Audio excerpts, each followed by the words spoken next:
കളഞ്ഞു. സ്തോത്രം. ഈ തകർച്ചയുടെ മുൻപിലാണ് ആമേൻ ദാവീദിന്റെ നിലവിളി. സ്തോത്രം. അപ്പം ശ്രദ്ധിക്കണേ, ഇതിനകത്ത് ഒരു വാക്യം നിങ്ങളുടെ മുമ്പിൽ വയ്ക്കുന്നു. സ്തോത്രം. ഒരു വാക്യത്തിലേക്ക് നിങ്ങളുടെ ശ്രദ്ധയെ തിരിക്കുന്നു. എഴുതിക്കോളൂ, വാക്യം എഴുതിക്കോളൂ, എന്നിട്ട് വായിച്ചാൽ മതി. സങ്കീർത്തനം 30:3, 88:4, 143:7. 30:3, 88:4, 143:7 സദൃശ്യവാക്യങ്ങൾ 1:12. സങ്കീർത്തനം 18:1. അതിൽ വായിക്കേണ്ടത് 30-ാമത്തെ സങ്കീർത്തനം അതിൻ്റെ 3-ാമത്തെ വാക്യവും ഒന്ന് വായിച്ചേ. 30:3.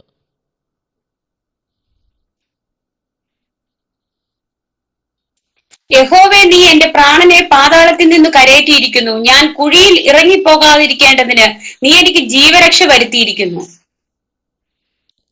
അവിടെ നീ കുഴിയിൽ ഇറങ്ങിപ്പോകാതിരിക്കേണ്ടതിന് നീ ജീവരക്ഷ എനിക്ക് വരുത്തിയിരിക്കുന്നു. ദാവീദിന്റെ ഒരു പ്രാർത്ഥനയാണ് ജീവരക്ഷ എന്ന് പറയുമ്പോൾ ദാവീദിന്റെ മകനായിരിക്കുന്ന അബ്ശലോമിന്റെ മുൻപിൽ നിന്ന് പല പ്രാവശ്യം ദാവീദ് ഓടി ഒളിച്ചു. അബ്ശലോം പൈസ ചോദിച്ചു വന്നപ്പോഴല്ല ഓടി ഒളിച്ചത്, അല്ലെങ്കിൽ അപ്പ ഒരു കാര്യം പറയട്ടെ എന്ന് പറഞ്ഞപ്പോഴല്ല ഓടി ഒളിച്ചത്. അപ്പനെ കൊന്നുകളയാൻ പദ്ധതി ഒരുക്കിയ സമയത്താണ് ദാവീദ് ഓടി ഒളിച്ചത്. എന്നാൽ ഇവിടെ നമ്മൾ വായിച്ചത് ഇങ്ങനെയാണ്: യഹോവേ, നീ എൻ്റെ പ്രാണനെ പാതാളത്തിൽ നിന്ന് കരയേറ്റിയിരിക്കുന്നു. ഞാൻ കുഴിയിൽ ഇറങ്ങി പോകാതിരിക്കേണ്ടതിന് നീ എനിക്ക് ജീവരക്ഷ വരുത്തിയിരിക്കുന്നു. സ്തോത്രം. ദാവീദിന് ചുറ്റും ഒത്തിരി പേരുണ്ട് കേട്ടോ. ഒത്തിരി പേര് നിൽക്കുക, നിറഞ്ഞു നിൽക്കുക. പക്ഷെ താൻ പ്രത്യാശ വച്ച് സ്നേഹിച്ചുകൊണ്ടിരിക്കുന്ന എല്ലാവരും ദാവീദിനിട്ട് മാറിപ്പോയി. നിങ്ങൾ ശ്രദ്ധിച്ചാൽ മതി. ഒരു കഷ്ടത, ഞെരുക്ക, ഒരു പ്രയാസം, രോഗം വരുമ്പോൾ ആരെങ്കിലും ഉണ്ടോ എന്ന് നിങ്ങളൊന്ന് ശ്രദ്ധിച്ചു നോക്കുക. ആമേൻ. അപ്പോഴാരാണോ ഉണ്ടായിരിക്കുന്നത് അവരാണ് നമ്മുടെ ഏറ്റവും നല്ല സ്നേഹിതൻ. ആ സമയത്ത്, അല്ലാതെ എല്ലാം കഴിഞ്ഞ് സന്തോഷമായി സുഖമായോ എന്ന് ചോദിക്കുന്നതല്ല വിഷയം. ആ സമയത്ത് കൂടെ ഇരുന്ന് പ്രാർത്ഥിക്കാനും കൂടെ കൈത്താങ്ങാനും കണ്ണീര് തുടയ്ക്കാനും ഏത് വിഷയത്തിനും കൂടെ ഇരിക്കുന്നവരാണ് ഏറ്റവും നല്ല സഹോദരൻ. സ്തോത്രം. ഒരു 2-3 വാക്യങ്ങൾ എഴുതിക്കോളൂ. യഹോവ തൻ്റെ പ്രാർത്ഥന കേൾക്കാതിരുന്നാൽ, യഹോവ തൻ്റെ പ്രാർത്ഥന കേൾക്കാതിരുന്നാൽ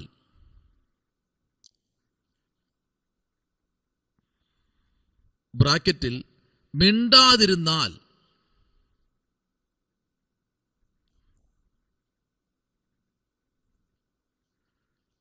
ബ്രാക്കറ്റ് ക്ലോസ് ചെയ്യണേ. മിണ്ടാതിരുന്നാൽ ബ്രാക്കറ്റ് ക്ലോസ് ചെയ്യണം. താൻ നിശ്ചയമായും മരിച്ചു പോകും. താൻ നിശ്ചയമായും മരിച്ചു പോകും.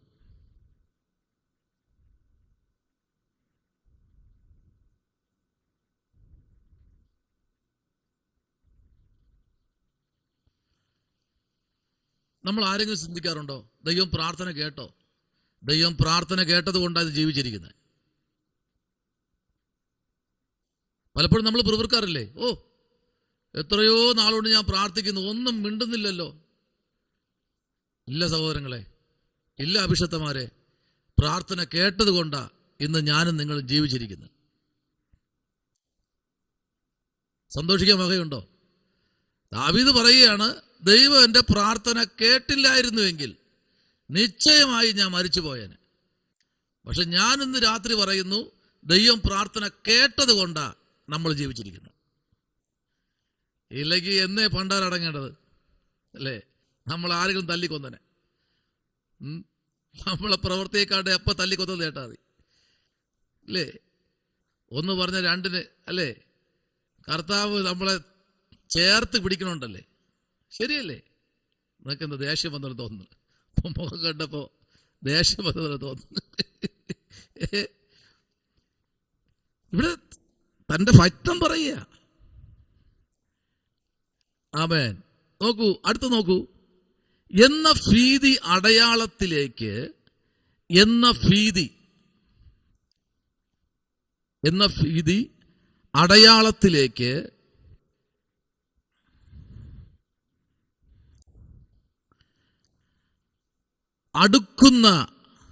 അടുക്കുന്ന യഹോവയെ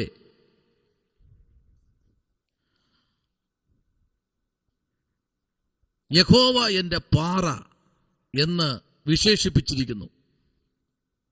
യഹോവ എന്റെ പാറ എന്ന് വിശേഷിപ്പിച്ചിരിക്കുന്നു. യഹോവയുടെ ശക്തിയും വിശ്വസ്തതയും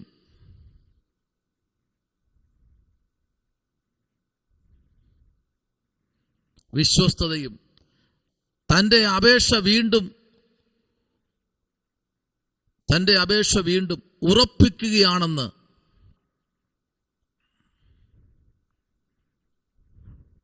എന്ന് പറഞ്ഞാൽ, പക്ഷേ വീണ്ടും ഇവിടെ ആവർത്തിക്കുന്ന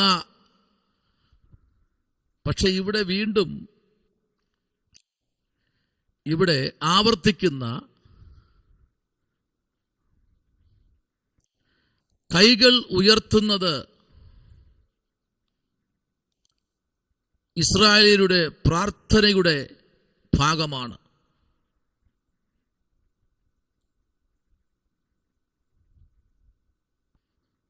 ഒന്നുകിൽ നിന്നെ കണ്ട്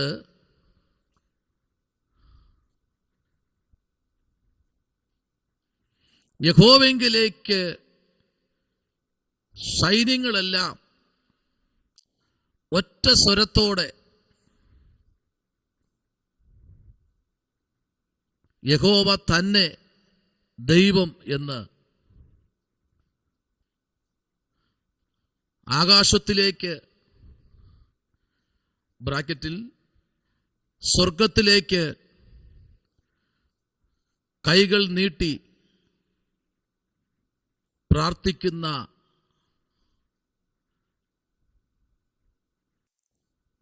ദാവീദിനെ കാണാൻ കഴിയും.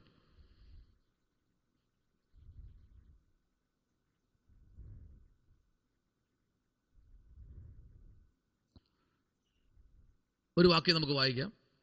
1 രാജ, അതിനടുത്ത് എഴുതിക്കോളൂ. 1 രാജാക്കന്മാരുടെ പുസ്തകം 8:22 വായിച്ചോളൂ. വിലാപങ്ങളുടെ പുസ്തകം 2:19. 1 രാജ 8:22 വായിച്ചോളൂ.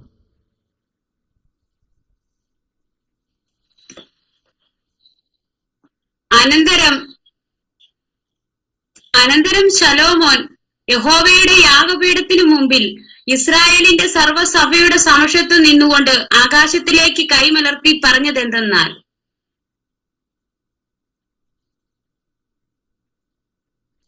ആകാശത്തിലേക്ക് കൈകൾ മലർത്തി പറഞ്ഞതെന്തെന്നാൽ.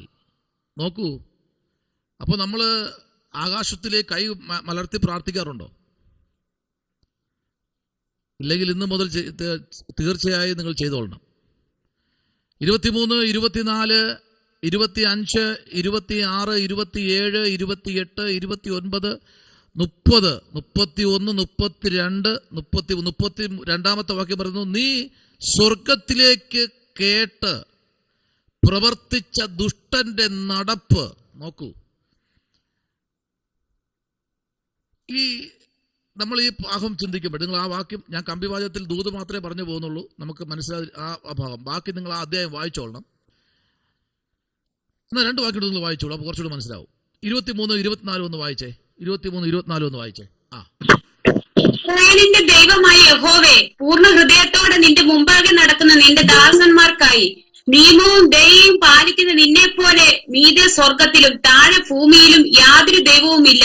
നീ എന്റെ അപ്പനായ ദാവീദ് എന്ന നിന്റെ ദാസന് ചെയ്ത വാഗ്ദാനം പാലിച്ചിരിക്കുന്നു. തിരുവായ് കൊണ്ട് അരുളി ചെയ്തത് ഇന്ന് കാണും പോലെ തൃക്കൈ കൊണ്ട് നിവർത്തിച്ചുമിരിക്കുന്നു. ആകയാൽ ഇസ്രായേലിന്റെ ദൈവമായ യഹോവേ, നീ എന്റെ അപ്പനായ ദാവീദ് എന്ന നിന്റെ ദാസനോട് നീ എന്റെ മുമ്പാകെ നടന്നതുപോലെ നിന്റെ പുത്രന്മാരും എന്റെ മുമ്പാകെ നടക്കത്തക്കവണ്ണം തങ്ങളുടെ വഴി സൂക്ഷിക്കുക മാത്രം ചെയ്താൽ ഇസ്രായേലിന്റെ സിംഹാസനത്തിൽ ഇരിപ്പാൻ നിനക്കൊരു പുരുഷൻ എന്റെ മുമ്പാകെ ഇല്ലാതെ വരികയില്ല എന്ന് അരുളി ചെയ്തിരിക്കുന്നത് നിവർത്തിക്കണമേ. കണ്ടോ, ഗംഭീരമായ മകന്റെ ദൈവത്തോടുള്ള ഒരു പ്രാർത്ഥനയും അപ്പനോടുള്ള ഒരു ബഹുമാനവും അല്ലേ? ഭയങ്കര അനുഗ്രഹിക്കപ്പെട്ട ആ അധ്യായം നിങ്ങളെല്ലാം നല്ല പ്രസംഗിക്കുന്നവരാണ്. ആ അധ്യായം ഫുള്ള് വായിച്ചോളണം കേട്ടോ. അതിൻ്റെ സെൻട്രൽ റെഫറൻസ് വേദപുസ്തകം ഉള്ളവർക്ക് ഒത്തിരി ദൂതുകൾ, വർഷം പ്രസംഗിക്കേണ്ട ദൂതുകൾ ആ ഒരു അധ്യായത്തിനകത്തുണ്ട്.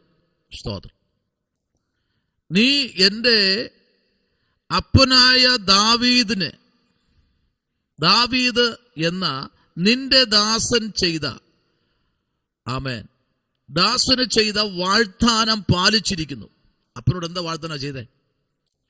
ഈ യെരൂശലേം ദേവാലയം ഞാൻ എന്ത് ചെയ്യും? പണിയും. പക്ഷെ അപ്പനോട് ചെയ്ത വാഗ്ദാനം ആരാ ചെയ്തെന്നറിയാമോ? ശലോമോൻ ചെയ്തു.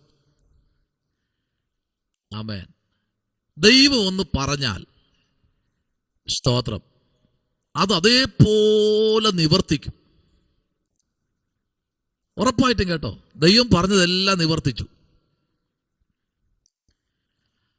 അവിടെ ആ ഭാഗം നമ്മൾ ചിന്തിച്ചു വരുമ്പോൾ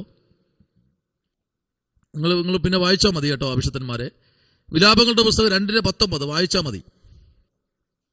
അവിടെ ഇങ്ങനെയാണ് വായിക്കുന്നത്: ദേവാലയത്തിലേക്ക് കൈകൾ നീട്ടിയ അല്ലെങ്കിൽ അതിന് നേരെ മുഴങ്കാലിൽ നിന്ന് പ്രാർത്ഥിക്കുന്ന പ്രാർത്ഥനയാണ് ശലോമോന്റെ പ്രാർത്ഥന. ആമേൻ. കൈകൾ നീട്ടിയത് മാത്രമല്ല, അവിടെ മുഴങ്കാലിൽ നിന്നു. എവിടെ? ആ മരുഭൂമിയിൽ. ഏതടിസ്ഥാനത്തെ നിന്നെന്നറിയാമോ? അപ്പനോട് ദൈവം പറഞ്ഞ വാഗ്ദാനപ്രകാരം അവൻ ആ മരുഭൂമിയിൽ മുഴങ്കാൽ മടക്കി. സ്തോത്രം. ഒരു കാര്യം ചോദിക്കട്ടെ. ഇവിടുന്ന് മരിച്ച് അടക്കപ്പെട്ട ശേഷം ഒരു ഉയർപ്പുണ്ട്. ക്രിസ്തുവിൽ മരിച്ചവർക്കും പിന്നെ ജീവിച്ചിരിക്കുന്നവർക്കും പിന്നെ മരിക്കുന്നവർക്കൊക്കെ ഒരു ഉയർപ്പുണ്ട്. ഈ ഉയർത്തെഴുന്നേറ്റ് പോകുമ്പോൾ നിങ്ങൾ ആരും ചിന്തിക്കരുത് ഞാൻ ഇന്ന സഭയിൽ നിന്ന് വന്നെന്ന് അവിടെ ആരും ചോദിക്കത്തില്ല. നിങ്ങൾ ഏത് സഭയിൽ നിന്നാ? AG നിന്നാണോ വന്നേ? ഇവിടെ ഇരിക്കെ. IPC ആണോ വന്നേ? ഇവിടെ ഇരിക്കെ. ചസകോടി നിന്നോ? ഇവിടെ ഇരിക്കെ. അങ്ങനെ പറയില്ല അവിടെ.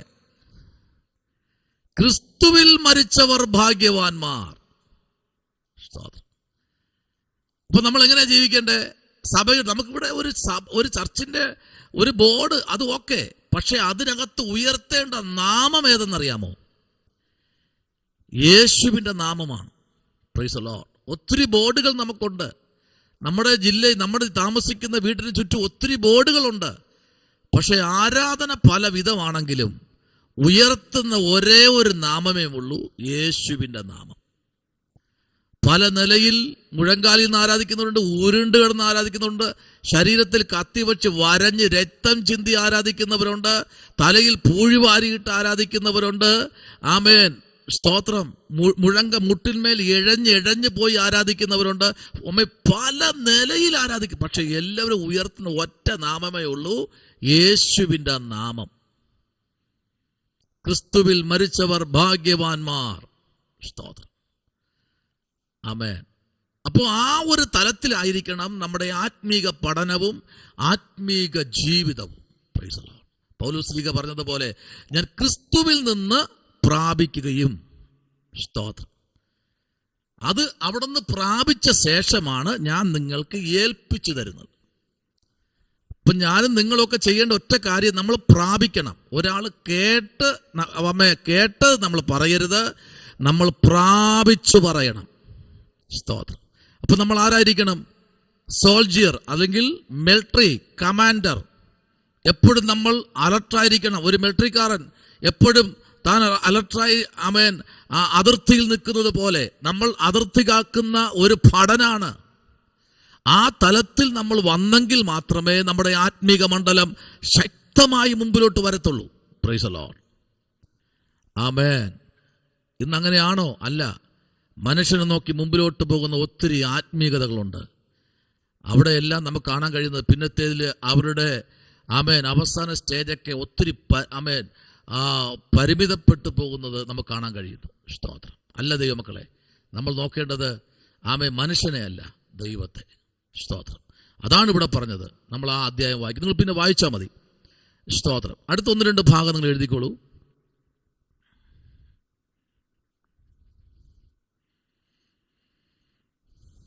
തന്റെ അപേക്ഷ വീണ്ടും ഉറപ്പിക്കുകയാണ്. തന്റെ അപേക്ഷ വീണ്ടും ഉറപ്പിക്കുകയാണ്.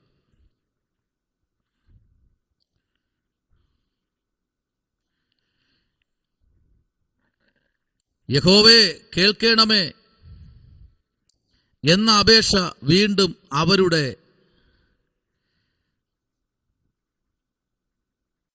യഹോവേ കേൾക്കണമേ എന്ന അപേക്ഷ വീണ്ടും ഇവിടെ ആവർത്തിക്കുന്നു. കൈകൾ ഉയർത്തി ഇസ്രായേലിയരുടെ പ്രാർത്ഥനയുടെ രീതിയുടെ ഭാഗമാണ്. ഒന്നുകിൽ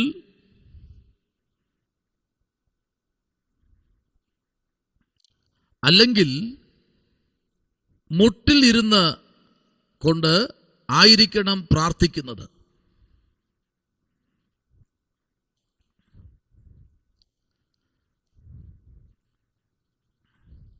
തന്റെ പ്രാർത്ഥനയെ നിലവിളി യാചന എന്നൊക്കെ വിശേഷിപ്പിക്കുന്നത്. തന്റെ പ്രാർത്ഥനയെ നിലവിളി യാചന എന്നൊക്കെ വിശേഷിപ്പിക്കുന്നത് തന്റെ പ്രാർത്ഥനയുടെ ഗൗരവത്തെ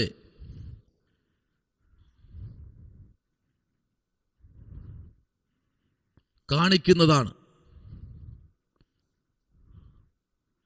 വിശുദ്ധ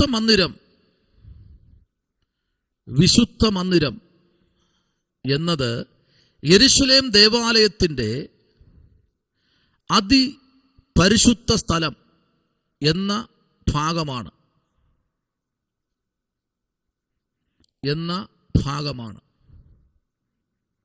30 അടി നീളം, 30 അടി വീതി, 30 അടി ഉയരവുമുള്ള ഒരു സമചതുരമായി തീരുന്ന അതിപരിശുദ്ധ സ്ഥലം.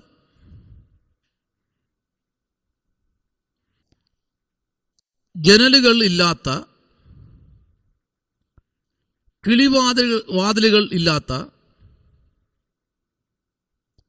ഈ മുറിയിലായിരുന്നു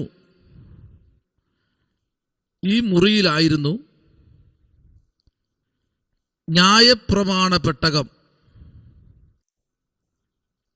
അതിനെ ചിറകുകളിൽ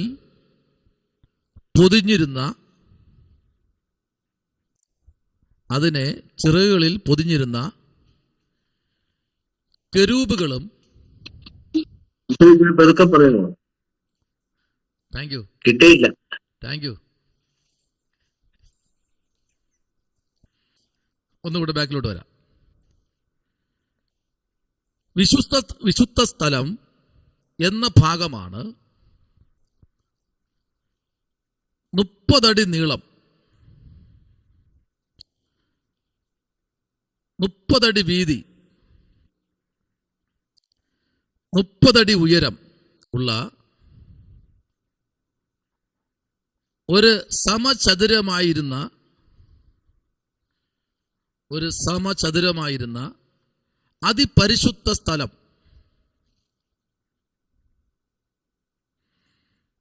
ജനലുകളില്ലാത്ത ഈ മുറിയായിരുന്നു ന്യായപ്രമാണ പെട്ടകവും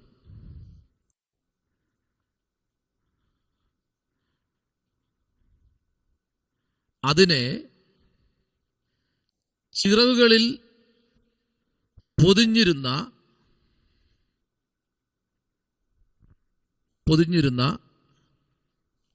കെരൂബുകളും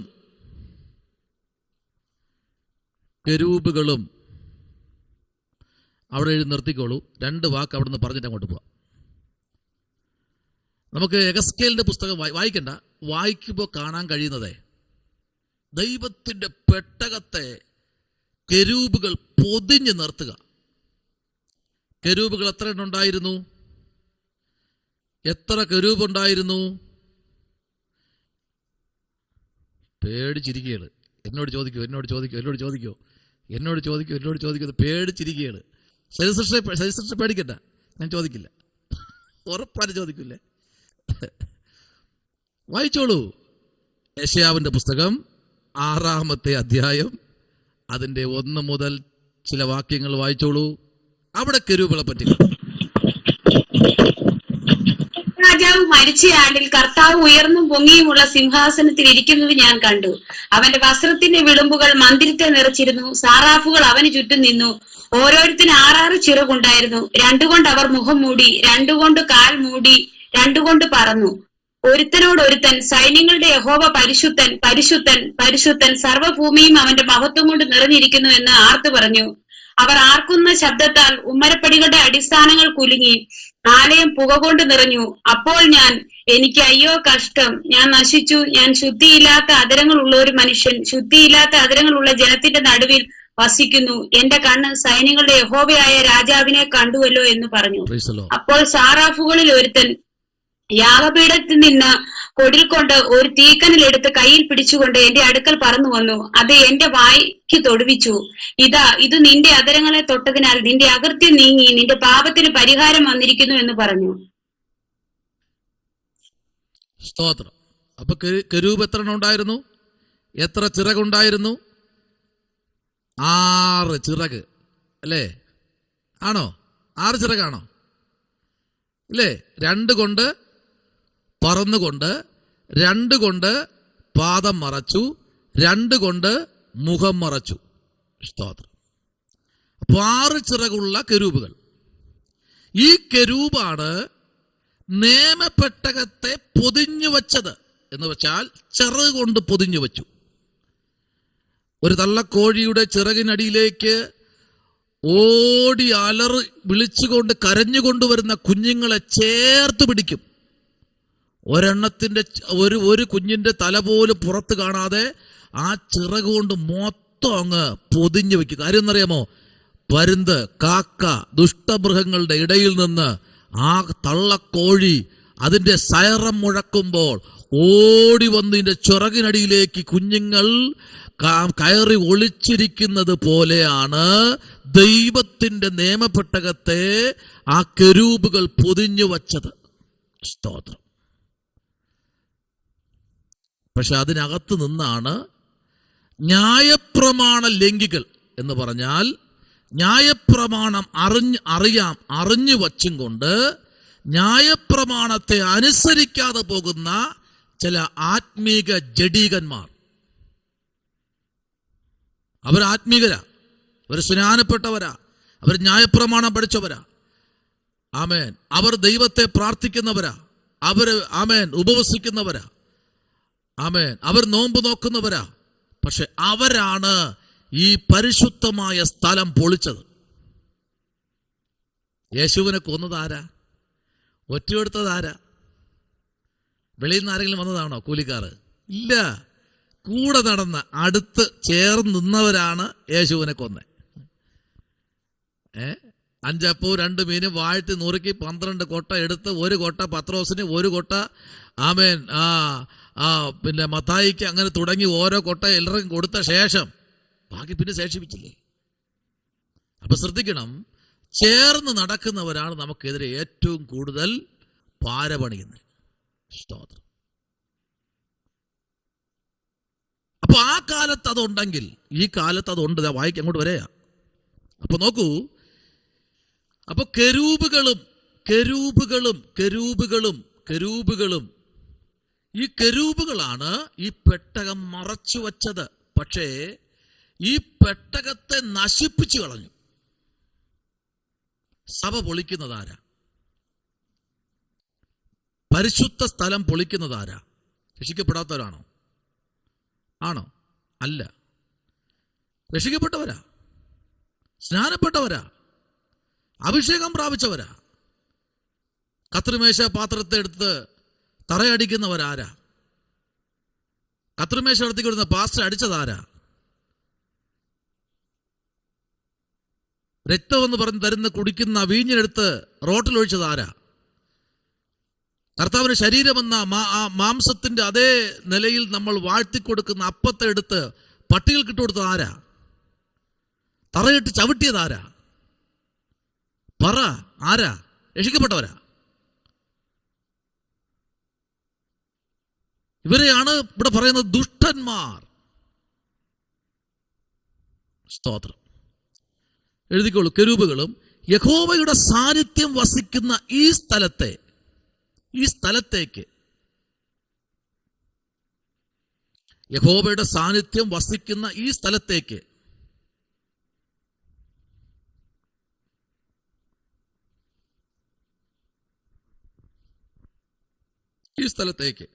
മഹാപുരോഹിതൻ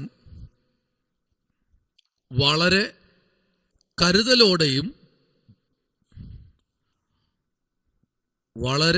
കരുതലോടെയും ഭയത്തോടെയും വർഷത്തിൽ ഒരിക്കൽ പ്രവേശിക്കും.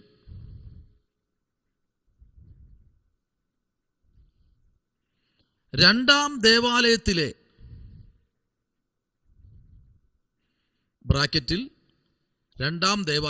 ബ്രാക്കറ്റിൽ അഥവാ പ്രവാസത്തിന് ശേഷം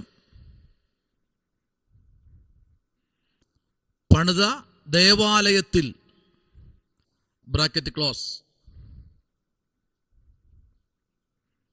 അഥവാ പ്രവാസത്തിന് ശേഷം പണിത ദേവാലയത്തിൽ ബ്രാക്കറ്റ് ക്ലോസ് അതിപരിശുദ്ധ സ്ഥലത്തേക്ക്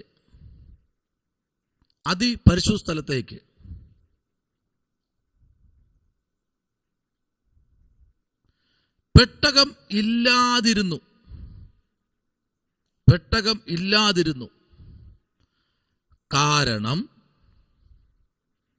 കാരണം ശലോമോൻ പണിത ദേവാലയം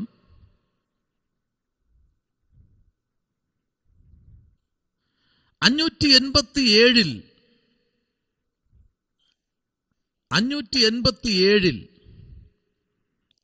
നശിപ്പിക്കപ്പെട്ടപ്പോൾ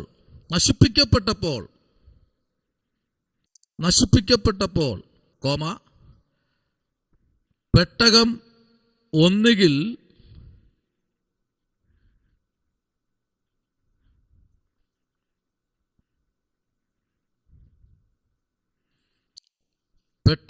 ഒന്നുകിൽ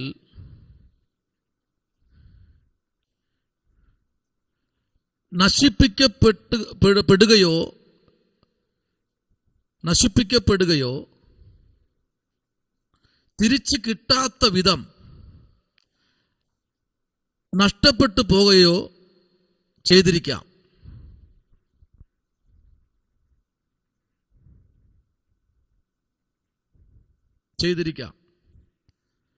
ദൈവത്തിനും ദൈവപ്രമാണങ്ങൾക്കും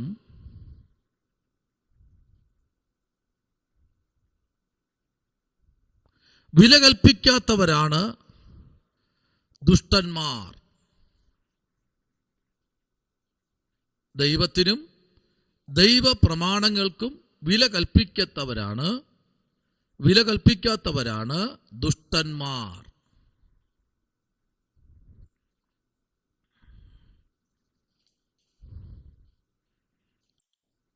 അപ്പൊ ഏറെക്കുറെ നിങ്ങൾക്ക് മനസ്സിലായി കാണും. നിങ്ങൾ ദൈവവചനത്തെ വിശ്വസിക്കുന്നവരാണോ? പള്ളിയിൽ മെസ്സേജുകൾ കേൾക്കുമ്പോൾ നിങ്ങൾ ഇഷ്ടപ്പെടുന്നവരാണോ? സഭയിലെ കാര്യങ്ങൾക്ക് നിങ്ങൾ പ്രാധാന്യം കൊടുക്കുന്നവരാണോ? വില കൽപ്പിക്കുന്നവരാണോ? ആലയത്തോട് അല്ലെങ്കിൽ ദൈവത്തോട്, ദൈവകൽപ്പനയോട് നിങ്ങൾ അടുത്തിരിക്കുന്നവരാണോ? അടുത്ത ചോദ്യം വചനത്തിൽ കൂടെയാണ്. 5-ാമത്തെ അധ്യായത്തിന്റെ 7-ാമത്തെ വാക്യം, 134:2 സങ്കീർത്തനമാണ്. 5:7, 134:2. അടുത്ത് 1 രാജ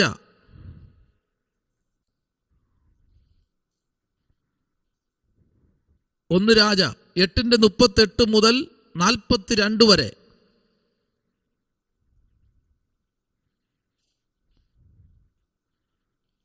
അപ്പൊ എന്താണ് ഇവിടെ സംഭവിച്ചതെന്നറിയാമോ? ഈ അതിവിശുദ്ധമായ സ്ഥലം, ഈ പെട്ടകം ഇപ്പൊ എവിടെയാണെന്ന് അറിയത്തില്ല. നശിപ്പിക്കപ്പെട്ടോ, ഇതിനെ ചുട്ടുകളഞ്ഞോ, ഇതിൽ എടുത്തുകൊണ്ട് പോയോ, മോഷ്ടിച്ചു കൊണ്ടുപോയോ, അല്ലെ എടുത്ത് എവിടെയെങ്കിലും കൊണ്ട് ഒളിച്ചു വച്ചിരിക്കുന്നോ. പക്ഷെ ഈ പെട്ടകം എവിടെ കൊണ്ട് വച്ചാലും ഇതെന്ത് ചെയ്യാൻ പറ്റില്ല, ആർക്കും ഇതിനെ പൂട്ടി വയ്ക്കാൻ കഴിയില്ല. ഇതിനകത്ത് എത്ര കാര്യമുണ്ട്? ഈ പെട്ടകത്തിനകത്ത് എന്തൊക്കെ ഇരിപ്പുണ്ട്? എന്തൊക്കെ ഇരിപ്പുണ്ട്? പറഞ്ഞോളൂ, എന്തൊക്കെയുണ്ട്? ഒന്ന് അഡ്മിറ്റ് ചെയ്ത് പറഞ്ഞേ. ഈ പെട്ടകത്തിനകത്ത് എന്തൊക്കെ ഇരിപ്പുണ്ട്? പറഞ്ഞേ. അഹരോന്റെ തളിർത്ത വടി, മന്ന ഇട്ട് വെച്ച പൊൻപാത്രം, ന്യായപ്രമാണം. അടുത്ത ഒരാളോട് പറഞ്ഞേ. അത് ഓർഡർ ആയില്ല. എവിടെ? പറഞ്ഞോ രാജ് സിസ്റ്ററെ, എന്താണത്? മന്ന ഇട്ട് വെച്ച പൊൻപാത്രം, അഹരോന്റെ തളിർത്ത വടി, നിയമത്തിന്റെ കൽപ്പലകകൾ. നിയമത്തിന്റെ കൽപ്പലകകൾ. ശ്രദ്ധിച്ചേ. 1 അഹരോന്റെ തളിർത്ത വടി. അന്ന് എഴുതിയതാ. 500 പാവം 1000 പ്രാവശ്യം എഴുതിയതാ ഒറ്റ ഇരിപ്പില്. ഞാൻ അത് എടുത്ത് ഇടയ്ക്കിടയ്ക്ക് എടുത്ത് വെച്ച് നോക്കും. പാവം കണ്ണീരൊക്കെ അതിനകത്ത് വീണിട്ടുണ്ട്. അത് എന്നെ നോക്കി സംസാരിക്കുക. ദുഷ്ടൻ ദുഷ്ടൻ ദുഷ്ടൻ എന്നാലും എഴുതാൻ പറഞ്ഞല്ലോ, എല്ലത്തെല്ലാം തൂക്കിയല്ലോ ദുഷ്ടൻ. ഓരോ വാക്കിനകത്തും ആ വാക്കിനെ വായിക്കുമ്പോൾ ശരീരസൃഷ്ടനകത്ത് നിറഞ്ഞിരിക്കുക. എന്നെ കൈ ചൂണ്ടിരിക്കുക. എല്ലാവരും എന്നോട് പറഞ്ഞല്ലോ. കണ്ടോ? ഇപ്പൊ കണ്ടോ? അത് പറഞ്ഞാട്ടോ. ഇല്ല, ഒരിക്കലും പറക്കത്തില്ല. ഹല്ലേലൂയ. അപ്പൊ ന്യായപ്രമാണ പുസ്തകം, അഹരോന്റെ തളിർത്ത വടി, അടുത്ത് നിയമത്തിന്റെ കൽപ്പലകൾ. അപ്പൊ ഇത്രയും കാര്യം, ഈ 3 വസ്തുക്കൾ പെട്ടകത്തിനകത്തുണ്ട്. അതുകൊണ്ട് ഈ പെട്ടകത്തെ ആർക്കും ഒളിച്ചു വെക്കാൻ പറ്റില്ല. പക്ഷെ അവിടെ കണ്ടില്ല, അപ്രത്യക്ഷമായി. ആമേൻ. ആ പെട്ടകത്തെ എടുത്തുകൊണ്ടുപോയി. സ്തോത്രം. ആമേൻ. പക്ഷെ ആ പെട്ടകത്തെ തിരിച്ചു കൊണ്ടുവന്നത് ആരെന്നറിയാമോ? ദാവീദ്. ഈ പെട്ടകത്തെ പിടിച്ചുകൊണ്ടുവന്നു. അവരതിനെടുത്ത് ആമേൻ പ്രൈസ് ദി ലോർഡ് ഓബോദിന്റെ ഭവനത്തിൽ കൊണ്ടുവച്ചു. അവിടെ നിന്ന് അവരെടുത്ത് ക്ഷേത്രത്തിൽ കൊണ്ടുവച്ചു. അവിടെ നിന്ന് ആമേൻ എടുത്തു കൊണ്ടുവന്ന് നേരെ പിന്നെയും കൊണ്ടുവന്ന് ഇവിടെ വെച്ചു. ആമേൻ. ദാവീദ് പെട്ടകം കൊണ്ടുവരുന്ന വരവുകൾ കണ്ടോ? അപ്പോൾ ഈ പെട്ടകം ഇപ്പോൾ എവിടെയാണെന്ന് ആർക്കും അറിയില്ല. അടുത്തൊരു വാക്യത്തിലേക്ക് വരാം.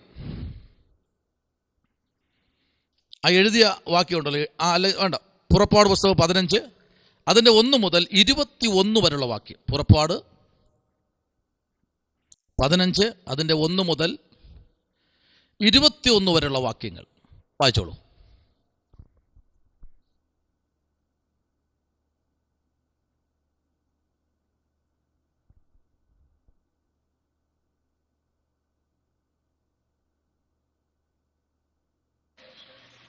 മോശയും ഇസ്രായേൽ മക്കളും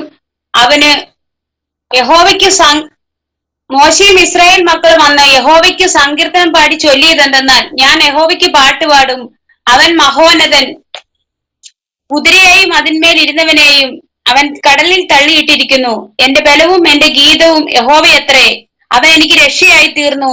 അവൻ എന്റെ ദൈവം, ഞാൻ അവനെ സ്തുതിക്കും. അവൻ എന്റെ പിതാവിൻ ദൈവം, ഞാൻ അവനെ പുകഴ്ത്തും. യഹോവ യുദ്ധവീരൻ, യഹോവ അവന്റെ നാമം. ഫറവോന്റെ രഥങ്ങളെയും സൈന്യത്തെയും അവൻ കടലിൽ തള്ളിയിട്ടു. അവന്റെ രതിപ്രവരന്മാർ ചെങ്കടലിൽ മുങ്ങിപ്പോയി. ആഴി അവരെ മൂടി, അവർ കല്ലുപോലെ ആഴത്തിൽ താണു. യഹോവേ, നിന്റെ വലങ്കൈ ബലത്തിൽ മഹത്വപ്പെട്ടു. യഹോവേ, നിന്റെ വലങ്കൈ ശത്രുവിനെ തകർത്തു കളഞ്ഞു. നീ എതിരാളികളെ മഹാപ്രഭാവത്താൽ സംഹരിക്കുന്നു. നീ നിന്റെ ക്രോധം അയക്കുന്നു, അത് അവരെ താളടിയെ പോലെ ദഹിപ്പിക്കുന്നു. നിന്റെ മൂക്കിലെ ശ്വാസത്താൽ വെള്ളം കുന്നിച്ചുകൂടി, പ്രവാഹങ്ങൾ ചിറ പോലെ നിന്നു. ആഴങ്ങൾ കടലിന്റെ ഉള്ളിൽ ഉറച്ചുപോയി. ഞാൻ പിന്തുടരും, പിടിക്കും, കൊള്ള പങ്കിടും. എന്റെ ആശ അവരാൽ പൂർത്തിയാകും. ഞാൻ എന്റെ വാൾ ഊരും, എന്റെ കൈ അവരെ നിഗ്രഹിക്കും എന്നു ശത്രു പറഞ്ഞു. നിന്റെ കാറ്റിനെ നീ ഊതിച്ചു, കടൽ അവരെ മൂടി. അവർ ഈയം പോലെ പെരുവെള്ളത്തിൽ താണു. യഹോവേ, ദേവന്മാരെ നിനക്ക് തുല്യനാർ. വിശുദ്ധിയിൽ മഹിമയുള്ളവനെ, സ്തുതികളിൽ ഭയങ്കരനെ, അത്ഭുതങ്ങളെ പ്രവർത്തിക്കുന്നവനെ, നിനക്ക് തുല്യനാർ. നീ വലങ്കൈ നീട്ടി ഭൂമി അവരെ വിഴുങ്ങി. നീ വീണ്ടെടുത്ത ജനത്തെ ദയയാൽ നടത്തി. നിന്റെ വിശുദ്ധ നിവാസത്തിലേക്ക് നിന്റെ ബലത്താൽ അവരെ കൊണ്ടുവന്നു. ജാതികൾ കേട്ട് നടുങ്ങുന്നു, ഫെലിസ്ത്യ നിവാസികൾക്ക് ഭീതി പിടിച്ചിരിക്കുന്നു. ഏദോമി പ്രഭുക്കന്മാർ ഭ്രമിച്ചു, മോവാബി മുമ്പന്മാർക്ക് കമ്പം പിടിച്ചു. കനാനി നിവാസികളെല്ലാം ഉരുകിപ്പോകുന്നു. Praise the Lord. അനുഗ്രഹിക്കപ്പെട്ട ഒരു അധ്യായമാണ് പുറപ്പാട് പുസ്തകം 15-ാമത്തെ അധ്യായം. അതിൻ്റെ 1-ാമത്തെ വാക്യം മുതൽ 21-ാമത്തെ വാക്യം വരെ നമ്മൾ വായിച്ചു കഴിഞ്ഞിരിക്കുകയാണ്. ഈ 21-ാമത്തെ വാക്യത്തിലേക്ക് നമ്മൾ വരപ്പെടുമ്പോൾ, അല്ലെങ്കിൽ 21 വരെയുള്ള വാക്യങ്ങളിലേക്ക് നമ്മൾ വരുമ്പോൾ, അവിടെ ഫറവോനും തൻ്റെ ജനവുമായിട്ടുള്ള ഒരു വെല്ലുവിളിയും മൽപ്പിടുത്തവും നമ്മളിവിടെ കാണുന്നു. Price the Lord. അതിൻ്റെ മുമ്പിലും ദൈവത്തിൻ്റെ കരം ഉണ്ടായിരുന്നു. ദൈവമക്കളെ, എപ്പോഴും നമ്മൾ ചിന്തിക്കേണ്ട ഒരു ഭാഗമുണ്ട്. ഏത് ഭാഗത്തേക്ക് ഒരു ദൈവ പൈതൽ തിരിയുമോ അവിടെ എല്ലാം പിശാചിൻ്റെ വലിയ പ്രവൃത്തി വെളിപ്പെടും. സ്തോത്രം. Price the Lord. Amen. Price the Lord. നോക്കിക്കേ, നേരത്തെ ഞാൻ പറഞ്ഞ ആമേൻ നമ്മൾ വായിച്ച വാക്യം, അല്ലെങ്കിൽ ആ പറയപ്പെട്ട ആ പെട്ടകത്തിനകത്ത് 3 ഭാഗം, അതിൻ്റെ റെഫറൻസ് ആർക്കും അറിയാമോ? ഏത് അധ്യായമെന്ന് അറിയാമോ? അറിയാമോ ഏത് അധ്യായമെന്ന്? പറയപ്പെട്ട നിയമത്തിൻ്റെ കൽപ്പലക, അഹരോൻ തടുത്ത വടി, അറിയാമോ ഏത് അധ്യായമാണെന്ന്? അറിയില്ല. ആമേ. എബ്രായ ലേഖനം 9-ാം അധ്യായം അതിൻ്റെ 4-ാമത്തെ വാക്യം. എബ്രായ ലേഖനം 9:4. അതിൽ പൊന്നു കൊണ്ടുള്ള ധൂപകലശവും മുഴുവന് പൊന്നു പൊതിഞ്ഞ നിയമ പെട്ടകവും അതിനകത്ത് മന്ന ഇട്ടുവച്ച പൊൻപാത്രവും അഹരോന്റെ തളിർത്ത വടിയും നിയമത്തിന്റെ കൽപ്പലകളും. ഇതാണ് റബ്സ്.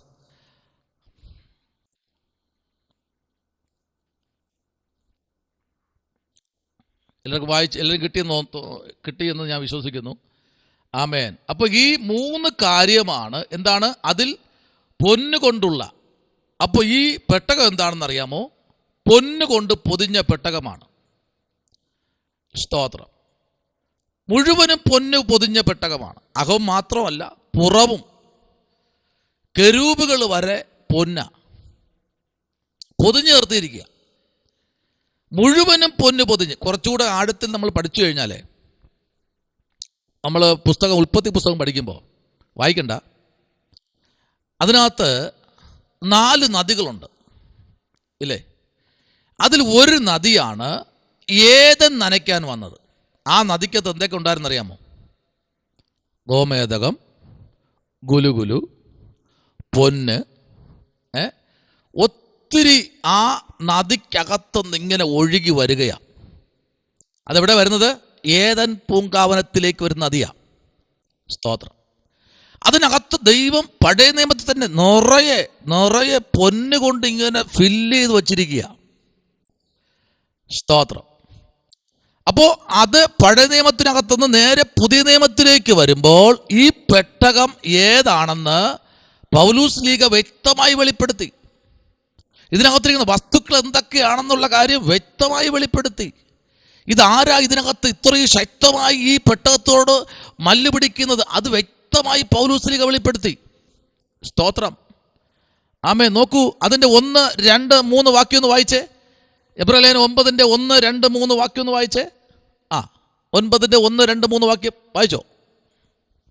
എന്നാൽ ആദ്യ നിയമത്തിനും ആരാധനയ്ക്കുള്ള ചട്ടങ്ങളും ലൗകികമായ വിശുദ്ധ മന്ദിരവും ഉണ്ടായിരുന്നു. ഒരു കൂടാരം ചമച്ചു, അതിന്റെ ആദ്യ ഭാഗത്ത് നിലവിളക്കും മേശയും കാഴ്ചയപ്പവും ഉണ്ടായിരുന്നു. അതിന് വിശുദ്ധ സ്ഥലം എന്നു പേർ. രണ്ടാം തിരുശിലയ്ക്ക് പിന്നിലോ അതിവിശുദ്ധം എന്ന കൂടാരം ഉണ്ടായിരുന്നു. അതിൽ പൊന്നുകൊണ്ടുള്ള ധൂപകലശവും മുഴുവനും പൊന്നു പൊതിഞ്ഞ നിയമപ്പെട്ടകവും അതിനകത്ത് മഞ്ഞ ഇട്ടുവെച്ച പൊൻപാത്രവും അഹരോന്റെ തളർത്ത വടിയും നിയമത്തിന്റെ കൽപ്പലകളും അതിനു മീതെ കൃപാസനത്തെ മൂടുന്ന തേജസ്സിന്റെ കെരുബുകളും ഉണ്ടായിരുന്നു. അതിനു മീതെ ഏതിനു മീതെ? പെട്ടകത്തിനു മീതെ. ആമേൻ. അഞ്ചാം വാക്യം. അതിനു മീതെ കൃപാസനത്തെ മൂടുന്ന തേജസ്സിന്റെ കെരൂബുകളും.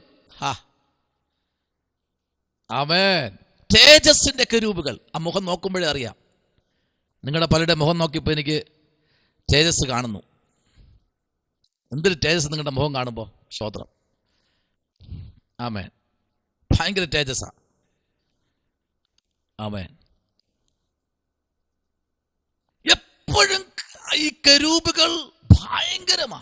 തേജസ്സിന്റെ കൂമ്പാരത്തിനകത്ത് നിൽക്കുന്നത് പോലെ. ദൈവനിർമ്മിതമാ കേട്ടോ.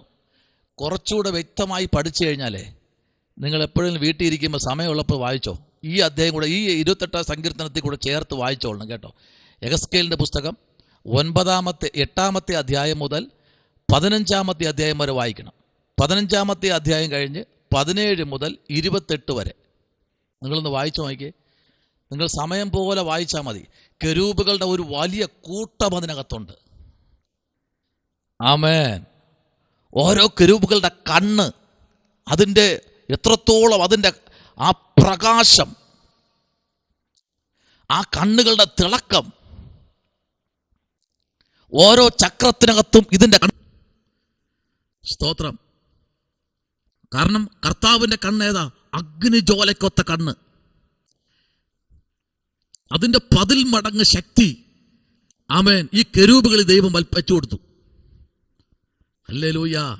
ഇന്ന് രാത്രി വളരെ തീഷ്ണതയുള്ളവരായിരിക്കണം ദൈവമക്കൾ. തീഷ്ണതയുള്ളവർ. പ്രശ്നങ്ങൾ വരും, കൂമ്പാരം പോലെ വരും, പക്ഷെ അതിനകത്ത് മുഖം വാടിപ്പോകരുത്. ആമേൻ. എന്തു വന്നാലും റബ്ബർ ബോൾ എടുത്തിട്ടതുപോലെ നിൽക്കണം. Price the Lord. എപ്പോഴും ജമ്പ് ചെയ്ത് നിൽക്കണം. Price the Lord.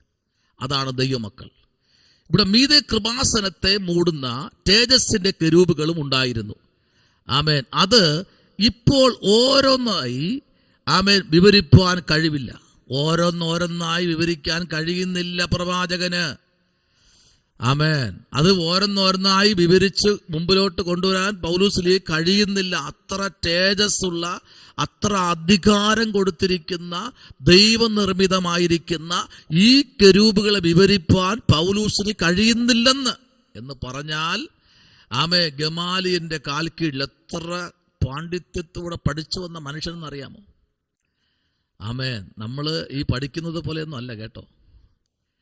ആമേൻ. 8-ലധികം ഗമാലിയൻ എന്ന് പറയുമ്പോൾ ഒരു ഗമാലിയൻ എന്ന് പറയുന്നത് ഏകദേശം ആമേൻ 1000ങ്ങളുടെ അടുത്തിരിക്കുന്ന, അല്ലെങ്കിൽ 1000ങ്ങളെ ചേർത്ത് പിടിക്കുന്ന ഒരു മനുഷ്യനായ ഗമാലിയൻ.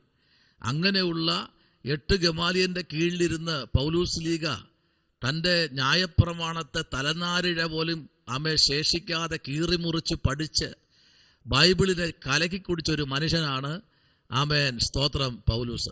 സ്തോത്രം. അദ്ദേഹത്തിന് പോലും ഇതിനെ വ്യാഖ്യാനിക്കാൻ പറ്റുന്നില്ല. പിന്നെ എങ്ങനെ നമുക്ക് പറ്റും? സ്തോത്രം. ആമേൻ. പണമില്ലാത്തവനാണോ? പണമുണ്ട്. ജോലി ഇല്ലാത്തവനാണോ? ജോലിയുണ്ട്. അപ്പനും അമ്മ ഇല്ലാത്തവനാണോ? അപ്പനും ഉണ്ട്, അമ്മയും ഉണ്ട്. ബന്ധുക്കളില്ലാത്തവനാണ്? ബന്ധുക്കളും ഉണ്ട്, ചാർച്ചക്കാരും ഉണ്ട്. കോടികളുടെ ആസ്തി ഉണ്ട്, കപ്പൽ ഇഷ്ടം പോലെ. ആമേൻ. സ്തോത്രം. ഇവിടെയാണ് രൂപ, കോടികൾ. അവിടെ പൗണ്ട്. ഓരോ പൗണ്ട് എത്രയോ $1,000,000. അങ്ങനെയുള്ള ആമേൻ $1,000,000 പൗണ്ടുകൾക്കകത്ത് നിൽക്കുന്ന പൗലൂസിനെയാണ് ദൈവം വിളിച്ച്, ശൗലിനെയാണ് വിളിച്ച് കർത്താവിന്റെ വേല ഏൽപ്പിച്ചത്. ലാസ്റ്റ് അദ്ദേഹത്തിന് കിട്ടിയതെന്നറിയാമോ? എന്താ അദ്ദേഹം ശേഷിച്ചത്? ഒരു പുതപ്പും തൻ്റെ 2-3 പുസ്തകങ്ങളും മാത്രം. സ്തോത്രം. അത്രയേ ഉള്ളൂ തനിക്ക്. ഇത്രയും ഉള്ള ഒരു മനുഷ്യൻ ലാസ്റ്റ് അത്രയേ ഉള്ളൂ. Price the Lord. എന്നാലും അദ്ദേഹം 3 സ്വർഗത്തോളം 3 സ്വർഗത്തോളം എടുക്കപ്പെട്ടു. വേദപുസ്തകത്തിൽ വേറെ ഒരു മനുഷ്യൻ പോലും അതേപോലെ പോയിട്ടില്ല. 3 സ്വർഗത്തോളം. ആമേൻ. സ്വർഗം, സ്വർഗാതി സ്വർഗം, അതിപരിശുദ്ധമായ സ്ഥലം. ആമേൻ, സ്തോത്രം. അത്ര ശക്തമായി നിൽക്കണമെങ്കിൽ ദൈവപൈതലെ കഷ്ടം സഹിച്ചേ പറ്റൂ. ഹല്ലേലൂയ. തന്റെ രോഗത്തിന് വേണ്ടി താൻ പ്രാർത്ഥിച്ചു. ദൈവം പറഞ്ഞു മിണ്ടാതിരിക്കാൻ പറഞ്ഞു. എന്റെ കൃപ പറ നിനക്ക് മതി. പൗലൂസ്, ആമേൻ, സ്തോത്രം, മണിമല വരുമ്പോൾ നമ്മൾ താമസിക്കുന്ന വീടിന്റെ പുറണ്ടൊക്കെ ഭയങ്കര മുഷിടായിരിക്കും, ഭയങ്കര നാറ്റമായിരിക്കും. അത്ര ദുർഗന്ധമായിരുന്നു തന്റെ വൃണം എന്നാണ് എഴുത്തുകാർ പറയുന്നത്. പക്ഷേ അദ്ദേഹം ദൈവസന്നിധിയിൽ പ്രാർത്ഥിച്ചു പറയില്ല, നീ ഇതിനു വേണ്ടി ഇനി എന്ത് ചെയ്യണ്ട, പറ, പ്രാർത്ഥിക്കണ്ട. ഇതിനു വേണ്ടി എന്ത് ചെയ്യണ്ട, പ്രാർത്ഥിക്കണ്ട. എന്റെ കൃപ നിനക്ക് മതി. അത് ബലഹീനതയെ തികഞ്ഞു വരുന്ന ദൈവത്തിന്റെ കൃപ. കെരൂബുകൾ നിയമപ്പെട്ടകത്തെ പൊതിഞ്ഞതുപോലെയുള്ള ഒരു കവർ, ഫുൾ പാക്കേജ് ദൈവം പൗലൂസിന് കൊടുത്തു. ആമേൻ. അത്രയും പറഞ്ഞു പോയതാ കേട്ടോ. Price the Lord. നോക്കൂ, ഇതിനകത്ത് അടുത്തൊരു വേദാംശത്തിലേക്ക് നമുക്ക് വരാം. എല്ലാം നമുക്ക് സമയമില്ലല്ലോ. സങ്കീർത്തനങ്ങൾ 41:13. സങ്കീർത്തനം 41:13, 66:20, 68:19 മുതൽ 35 വരെ, 72:15.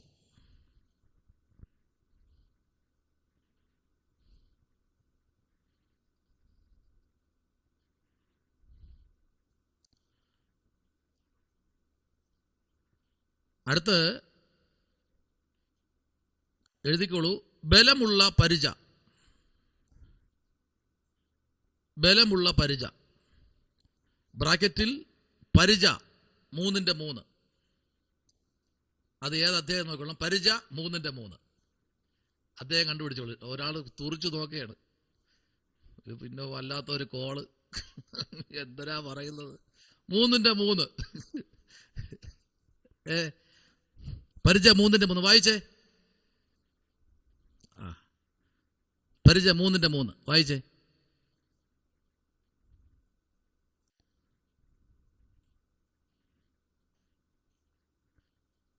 പെട്ടെന്ന്, സമയമില്ല.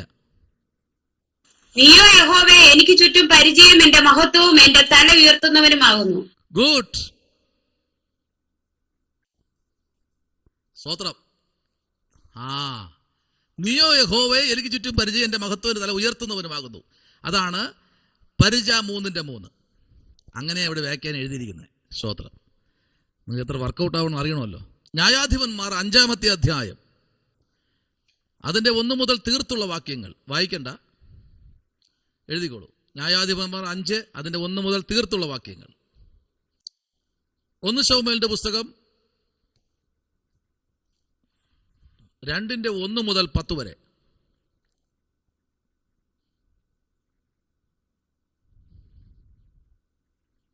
1 രാജാക്കന്മാർ 8, അതിന്റെ 35.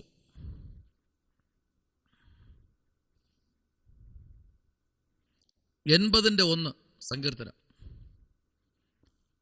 40:11.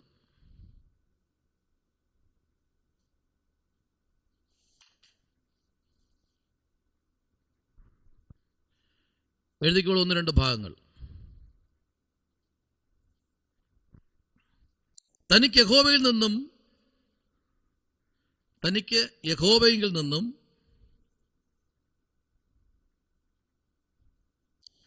പ്രതീക്ഷിച്ച സഹായം ലഭിച്ചു എന്ന കാര്യവും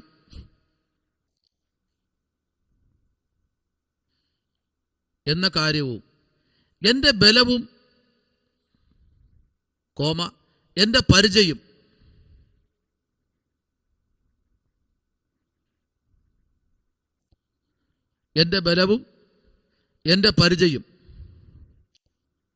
എന്ന ആശയത്തെ കാണിക്കുന്ന രണ്ട് നിയമങ്ങളായി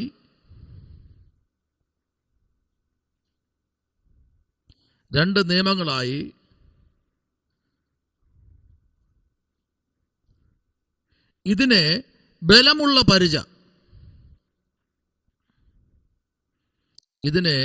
ബലമുള്ള പരിച,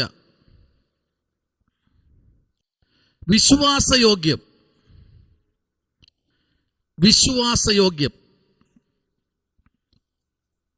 ബ്രാക്കറ്റിൽ അല്ലെങ്കിൽ സുരക്ഷിതത്വം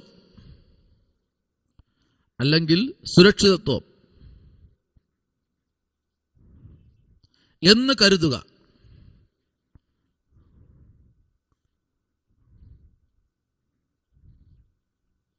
അതിൽ യഹോവയെ വിശ്വാസയോഗ്യമെന്ന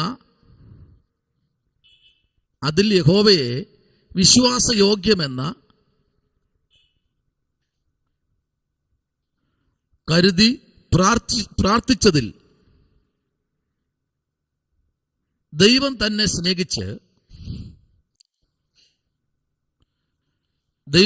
സ്നേഹിച്ച് തന്റെ ആളത്വത്തിന്റെ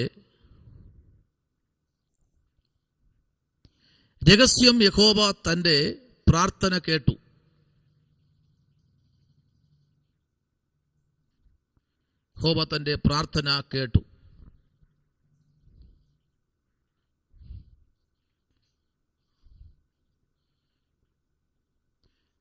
യഹോവ തന്റെ ജനത്തിന്റെ ബലമാകുന്നു.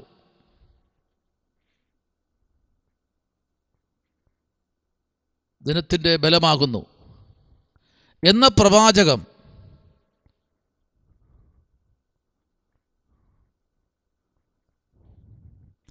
യഹോവയെ തന്റെ വ്യക്തിപരമായി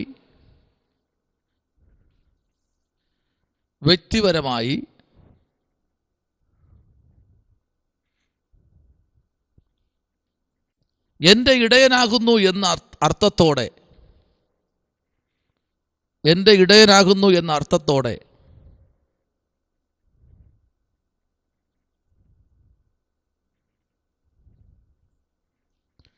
വിശേഷിപ്പിച്ചിരിക്കുന്ന ജനത്തിന്റെ ബലം എന്നതിന്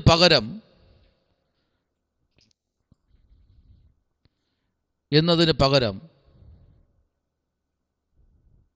ഈ പ്രാർത്ഥന താൻ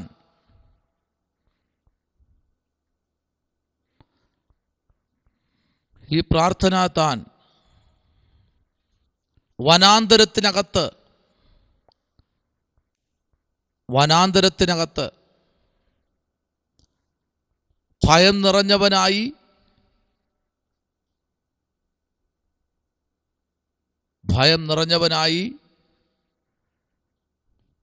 എങ്കിലും ഇസ്രായേലിലെ രാജാവായിരിക്കുന്ന അഭിഷക്തൻ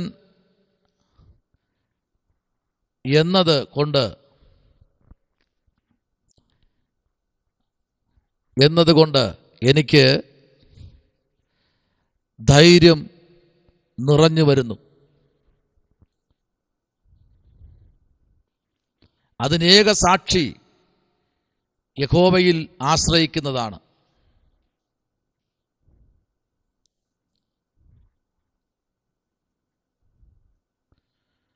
ബ്രാക്കറ്റിൽ പഴയ നിയമത്തിൽ പലയിടത്തും ശത്രുവിൻ്റെ മേൽ ജയം നൽകുന്നത്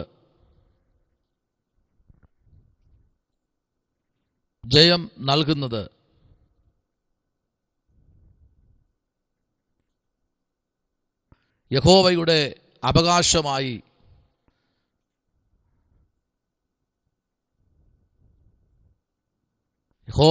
അവകാശമായി ദാവീദ് ഉറപ്പിച്ച് പറയുന്നു. സ്തോത്രം. ഇത്രയുമാണ് നമുക്ക് ഇതിനകത്ത് 28 സംഗീതത്തിനകത്ത് നമുക്കുള്ളത്. ആമേൻ. നിങ്ങൾ ശക്തമായിട്ട് പഠിക്കുക. ഒന്ന്, ഇതിൽ യെരുശലേമിന് നേരെയുള്ള ആക്രമണത്തിൻ്റെ പിന്നിൽ, അതിനെ തകർക്കപ്പെടുന്നതിൻ്റെ പിന്നിൽ ആരാണ് എന്നുള്ള ഒരു ഗവേഷണത്തിന് നടുവിലാണ് ദാവീദ് ഈ ഒരു സങ്കീർത്തനം എഴുതുന്നത്. ദാവീദിനോട് പറഞ്ഞതാണ്, ദൈവം ദാവീദിന് കൊടുത്ത വാഴ്ത്തത്വമാണ് ആലയം. ഇത് ആലയം പൂർണ്ണമായും തകർത്തതല്ല, ശ്രദ്ധിക്കണം. ഏത് സ്ഥലമാണ് തകർക്കപ്പെട്ടത്? പരിശുദ്ധമായ സ്ഥലം. ആലയം ഒത്തിരി ഉണ്ട്. ആലയത്തിൻ്റെ നീളവും വീതി അറിയാമോ? ആലയത്തിൻ്റെ നീളവും വീതി അറിയാമോ? അറിയില്ല, എഴുതിക്കോളൂ. 100 അടി നീളം, 100 അടി നീളം, 100 അടി വീതി,